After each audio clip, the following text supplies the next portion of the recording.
Assalamualaikum warahmatullahi wabarakatuh. Perkenalkan, nama saya Ahmad Misbahul Fikri. Saya dari Prodi Pendidikan atau PGSD. Saya di sini akan mempresentasikan tugas 2 filsafat ilmu pendidikan.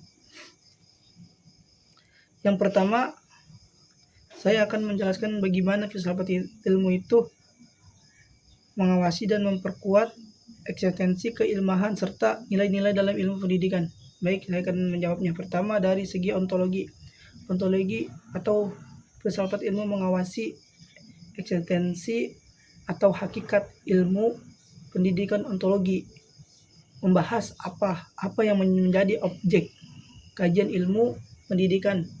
Dengan adanya filsafat ilmu pendidikan tidak hanya dipahami sebagai kegiatan mengajar saja, tetapi sebagai proses pembentukan manusia secara utuh, baik dari aspek pengetahuan, sikap, maupun keterampilan. Jadi, filsafat ilmu itu memperjelas bahwa pendidikan memiliki objek kajian yang tak nyata dan penting dalam kehidupan manusia.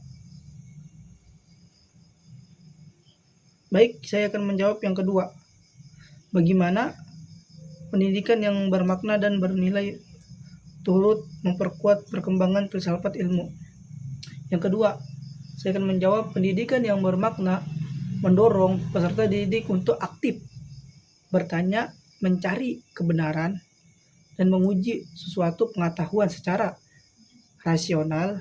Dari sini, perkembangan filsafat ilmu itu semakin kuat karena peserta didik tidak hanya menerima teori secara pasif, tetapi juga mampu menganalisis dan mengevaluasi sesuatu ilmu. Misalnya, dalam pembelajaran sains, siswa tidak hanya menghafal konsep saja, tetapi memahami proses penelitian dan pembuktian ilmiah.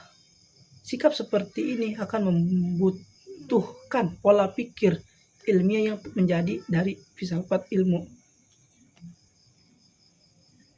Yang ketiga, mengapa filsafat disebut sebagai pisau analisis ontologi, epistemologi, atau eksiologi dalam membedah persoalan pendidikan?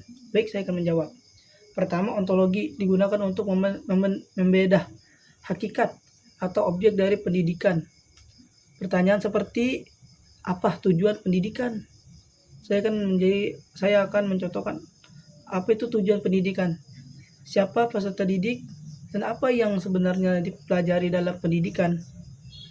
Dengan analisis ontologi, kita dapat memahami bahwa pendidikan bukan sekedar proses transfer ilmu, tetapi juga proses pembentukan karakter, kepribadian, dan kemampuan manusia secara menyeluruh. Jadi, ontologi itu membantu memperjelas dasar dan arah pendidikan.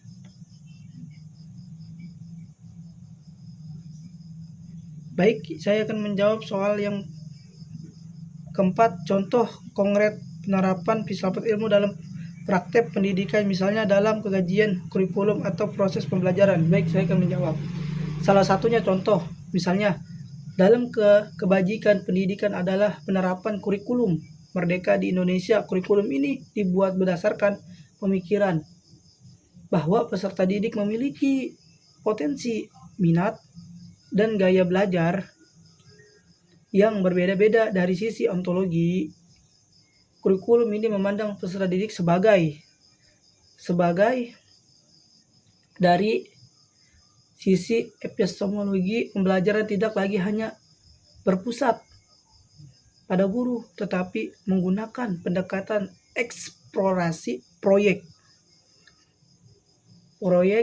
dan pengalaman belajar nyata agar siswa memperoleh pengetahuan melalui proses berpikir dan pengalaman. Sedangkan dari sisi eksiologi, kurikulum Merdeka menekankan pembentukan karakter melalui profil Bajal Pancasila, sehingga pendidikan tidak hanya fokus pada nilai akademik, tetapi juga pada moral dan sikap sosial. Baik, terima kasih. Sekian dari saya. Wassalamualaikum warahmatullahi wabarakatuh.